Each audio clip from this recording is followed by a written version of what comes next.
దేవుని నామమునకు మహిమ కలుగును గాక. ప్రభునందు ప్రియులరా, మన ప్రభువు రక్షకుడునైన క్రీస్తు యేసు పరిశుద్ధ నామంలో మీ అందరికీ శుభములు. 21వ తేదీ ఆగస్టు మాసము 2025వ సంవత్సరం. ఈరోజు దేవుడు నిన్ను ప్రేమించి నీకు ఇస్తున్న అద్భుతమైన వాగ్దానం. వారు లెబానోను ద్రాక్షరసము వాసన వలె పరిమళింతురు. వారు లెబానోను ద్రాక్షారసము వాసన వలె పరిమళింతురు. హోషేయ గ్రంథము 14వ అధ్యాయము 7వ వచనం. పూర్తి వచనము, అతని నీడయందు నివసించువారు మరలి వద్దు, ధాన్యము వలె వారు తిరిగి మొలిచెదరు, ద్రాక్ష చెట్టు వలె వారు వికసించెదరు, లెబానోను ద్రాక్షరసం వలె వారు ఫలింతురు, పరిమళింతురు. ఇది వాగ్దానం. అయితే ఇంగ్లీష్లో ఏమనుందంటే, Hosea chapter 14 verses 7, New International Version. People will dwell again in his shade. అతని నీడయందు ప్రజలు మరలా తిరిగి వచ్చి నివసిస్తారు. They will flourish like the grain. వారు ధాన్యము వలె అభివృద్ధి చెందుతారు. They will blossom like the vine. ఏ విధంగా ద్రాక్షలు ఎంత చక్కగా కళ్ళకి ఇంపుగా ఉంటాయో ఆ విధముగా ద్రాక్షరసము వలె. Israel's fame will be like the wine of Lebanon. ఆ యొక్క లెబానోనుకి, ఈ ద్రాక్షారసమునకి ఎంత పేరు ఉందో, ఎంత ఖ్యాతి ప్రఖ్యాతి చెందిందో, ఇశ్రాయేలీలు ఆ విధముగా ఉంటారు. ఇది వాగ్దానం. అయితే ఈ హోషేయ గ్రంథం 14వ అధ్యాయం రిస్టోరేషన్ అంటే దేవుడు ఇశ్రాయేలు వారిని పిలిచి తిరిగి కడతానని చెప్పడం అన్నమాట. అర్థం ఏంటంటే, అనేక సార్లు నేను మీకు నేర్పించాను 4 స్టేజెస్. మొట్టమొదటిది, మనం చేసే ప్రతి క్రియను బట్టి జడ్జిమెంట్. అది విధేయతగా దేవునికి అనుకూలంగా చేస్తే ఆశీర్వాదము, ప్రతికూలంగా తిరుగుబాటు స్వభావంతో చేస్తే శాపం. అది జడ్జిమెంట్. దీనిని బట్టి మనకి ఏమొస్తుంది? నాశనము వస్తుంది. అయితే మరి అక్కడ వదిలేస్తే దేవుడు ఎందుకయ్యాడు? కాబట్టి దేవుడు ఇంకొక అవకాశం ఇస్తాడు. అది రిపెంటెన్స్, పశ్చాత్తాపం పొందమని. ఈ రిపెంటెన్స్, పశ్చాత్తాపం పొందడం వల్ల రిస్టోరేషన్, నేను నిన్ను తిరిగి కడతాను. కనుక ఈ హోషేయ గ్రంథం 14వ అధ్యాయం ఈరోజు మనం నేర్చుకునేటప్పుడు ఇక్కడ మనకివ్వబడిన వాగ్దానం ఏమంటున్నాడు? ఇశ్రాయేలు, నీ పాపము చేత నీవు కూలితివి. మనమందరము కూడా ఏ భేదము లేదు, అందరూ పాపం చేసి దేవుడు అనుగ్రహించు మహిమను పొందలేకపోతాం. కాబట్టి ఏమంటున్నాడు? నీవు పాపము చేత కూలితివి కనుక నీ దేవుడైన యెహోవా తట్టుకు తిరుగుము. ఒకటి, దేవుని వైపు తిరిగి రమ్మంటున్నాడు. ఎలా వెళ్ళాలి దేవుని దగ్గరికి? మాటలు సిద్ధపరచుకుని ఆయనతో చెప్పమంటున్నాడు. ఏమని? ఎడ్లకు బదులుగా నీకు మా పెదవులను అర్పించున్నాము, మా పాపములు క్షమించు అని చెబుతూ, అక్కడ ఎవరెవరి సహాయం కోసం వెళ్ళామో, అష్షూరీయుల కోసము, అదే విధముగా ఎప్పుడైతే ఆ యొక్క అష్షూరు సహాయం చేద్దామని, ఈ లోక సహాయం చేద్దామని ఒప్పుకుంటామో, నీవే మాకు తండ్రివి, మేము తండ్రి లేని అనాథలము, వాత్సల్యము చూపించుము అని చెప్పిన మరుక్షణము ఇక్కడి నుంచి దేవుడు మాట్లాడుతున్నాడు. ఏమంటున్నాడు? వారు తిరిగి విశ్వాసఘాతకులు కాకుండా నేను వారికి గుణపరుస్తాను. నా కోపం చలారిపోయింది. దేవుని కోపం క్షణం మాత్రమే. అయితే వారిని నేను స్నేహిస్తాను అని చెప్పి 5వ వచనం నుంచి మనకి అనేకమైన వాగ్దానాలు ఇక్కడ దేవుడు చెప్తున్నట్లు మనం చూస్తున్నాం. అయితే నేటి వాక్యం ప్రకారము మనము ఇక్కడ 3 పాయింట్లు ఇచ్చారు. అతని నీడయందు నివసించువారు తిరిగి వస్తారు. ఖచ్చితంగా 21వ తేదీ ఆగస్టు మాసము మరి నా జీవితంలో 2022వ సంవత్సరము మాకు బేస్మెంట్ ఉండేది. బల్దియా వాళ్ళు వచ్చారు. ఏ విధముగా రోగము వస్తుందో, ఏ విధముగా పోలీసుడు వస్తాడో, ఏ విధముగా నాశనం వస్తుందో మనకి తెలియదు.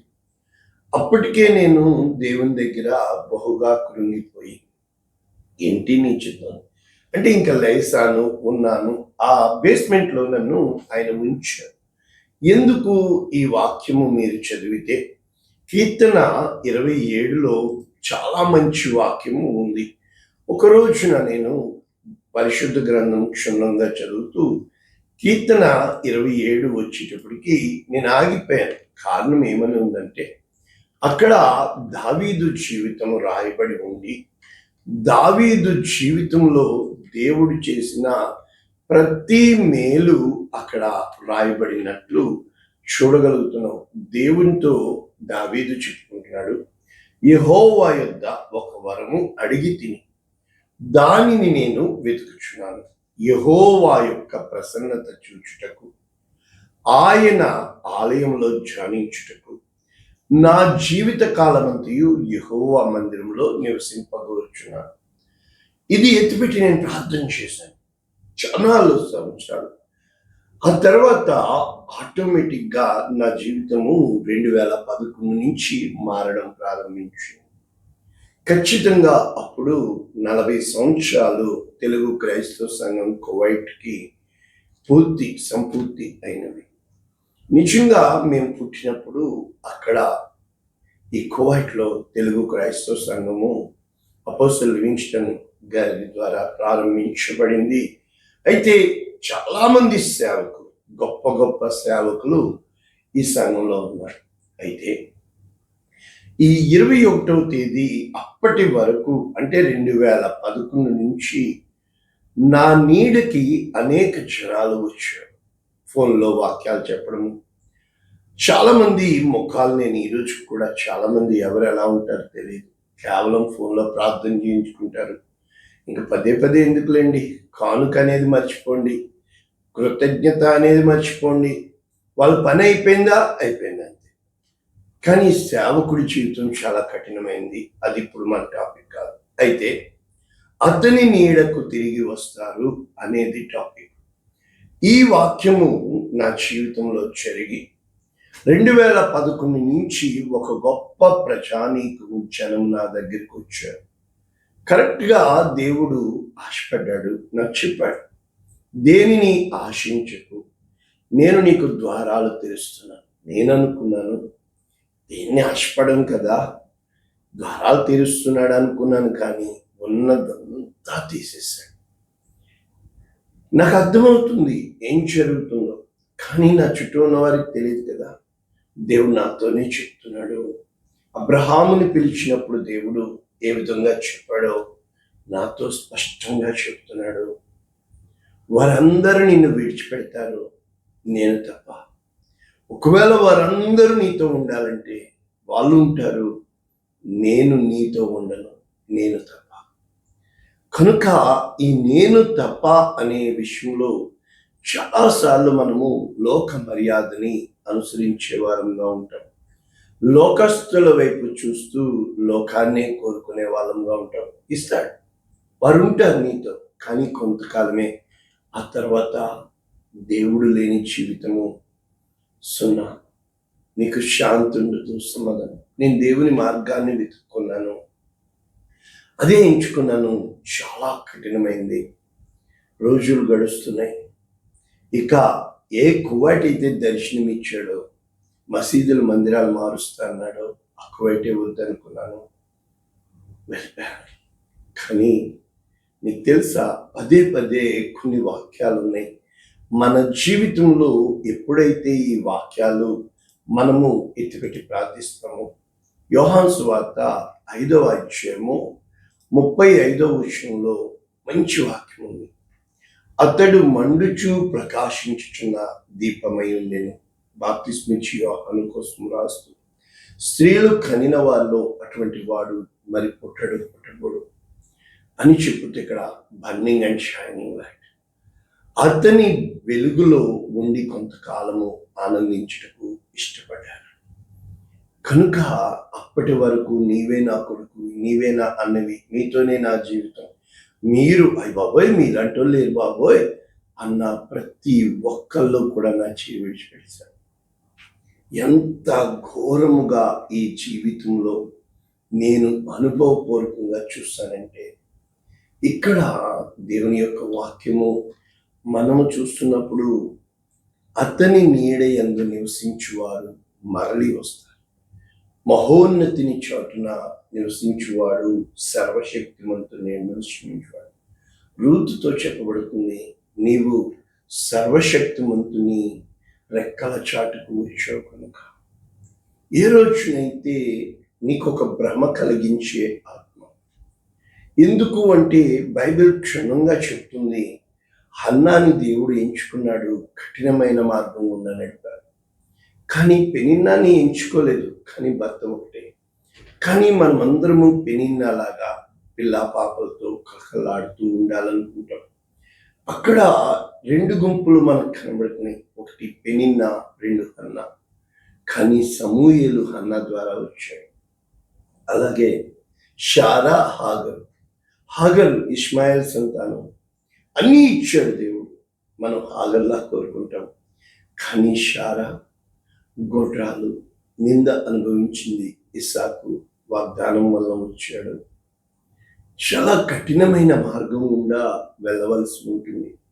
కానీ మనము ఏంటంటే, ఒకరి జోలు మనకొద్దు, నిందలు మనకొద్దు, అవమానాలు మనకొద్దు అంటూ నిజంగా దేవుని వాక్యము ఉన్నది ఉన్నట్టు ప్రకటించే సేవకుడు కావాలి అన్నారు. ఈరోజు మాకు అటువంటి బోధ వద్దు. మనుషులు కష్టపెట్టకూడదు, మనుషుల్ని ఇష్టపడేలా చేయాలి, మనుషుల్ని ఆకర్షించేలా చేయాలి, దేవుని ప్రేమని శుతిమెత్తగా చెప్పాలి. కరెక్టే, ప్రేమే. దేవుడు లోకమును ఎంతో ప్రేమించును, కానీ లోకము ఆయనను సిలువ వేశాడు. కాబట్టి నువ్వు నేను ప్రేమిస్తున్నానంటున్నావు, ధైర్యంతో నేను అడుగుతున్నాను.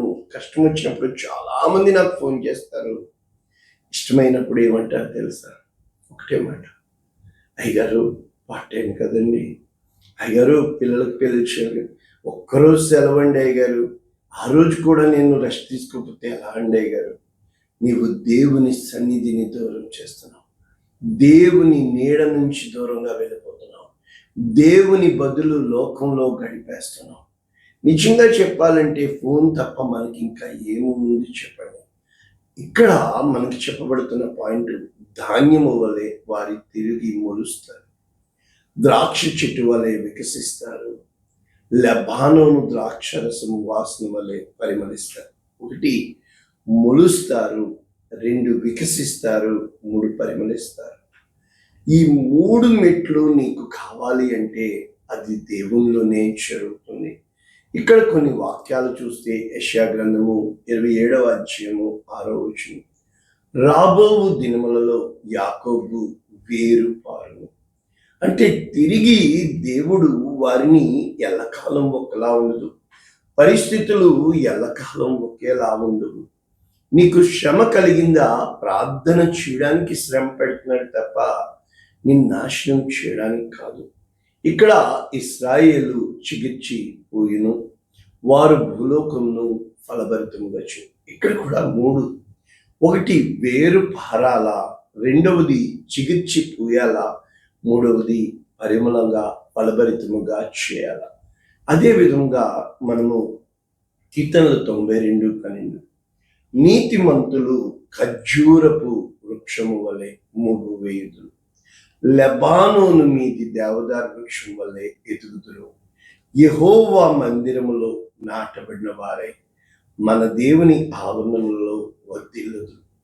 నీవు నేను దేవుని సన్నిధిలో నాటబడినప్పుడు వర్ధిల్లాలి అంటే మూడు మెట్లు ఉన్నాయి. ఒకటి నాటబడాలి, రెండవది మనకి ఇక్కడ చదివిన వాక్యమే నేను చదువుతున్నాను, రెండవది ఖర్జూర వృక్షం వలె నువ్వు మొవ్వు వేయాలి, దేవదారు వృక్షం వలె ఎదగాలి. అంటే నాటబడాలి, ఎదగాలి, మొవ్వు వేయాలి.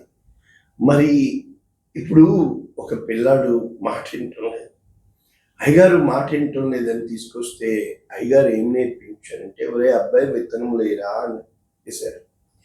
పోయి మామిడికాయలు తేరా అంటే, అదేంటండి అయ్యగారు, అదేంటండి ఇప్పుడే కదా విత్తనం విత్తాము కదా. మరి నువ్వు ఏ కార్యం చేసినా దేవుడు అది విత్తావు ఇప్పుడే. నీకు ఈ నెల జీతం రాలేదు అని గొల్లుమని ఏడుస్తున్న నీవు ఆ దశంభాగం విత్తమంటే ఎంత బాధ కదా. నువ్వు విత్తనం విత్తితేనే కదా నీకు వస్తుంది. రేపు అనారోజునే కష్టము తగ్గిపోతుంది, అంటే నీ శక్తి తగ్గిపోతుంది, కష్టం చేయలేవు, అప్పుడు పంట కోసుకోవాలిగా. అందుకని యెహెజ్కేలు గ్రంథంలో కూడా ఈ వాక్యాలు మక్కి ఉన్నాయి. 17వ అధ్యాయము 23, 24 చూస్తే, ఇశ్రాయేలు దేశంలో ఎత్తుగల పర్వతం మీద నేను దానిని నాటగా. ఇందాక ఆవరణంలో చూసాము, అంతకు ముందు ధాన్యం వలె విత్తనం చూసాం, ఇప్పుడు ఎత్తైన చోట విత్తనము నాటగా. శాఖలు విడిచి బహుగా ఫలించు శ్రేష్టమైన దేవదారు చెట్టు. ఎందుకయింది తెలుసా? సకల జాతుల పక్షులు గూళ్ళు కట్టుకునేటట్టుగా. అంటే ఆ నీడకి మనుషులు రావాలి, ఆ యొక్క మహావృక్షంగా ఎదిగిన ఆ వృక్షంలో పక్షులు గూళ్ళు కట్టుకోవాలి. ఏ పక్షి అయితే ఆ గింజలు తినేసిందో విత్తనము, అదే విత్తనము ఫలించి అభివృద్ధి పొందితే తిరిగి అవే పక్షులు వచ్చి గూళ్ళు పెట్టుకుంటాయి. కారణం ఏంటి తెలుసా? దాని కొమ్మల నీడన అవి దాగును. మరియు యెహోవా నగు నేనే ఘనమైన చెట్టును నీచమైనదిగా, నీచమైన చెట్టును ఘనమైనదిగా, ఎడారులను నదులుగా చేయువాడను, నదులను రహదారులుగా మార్చువాడను.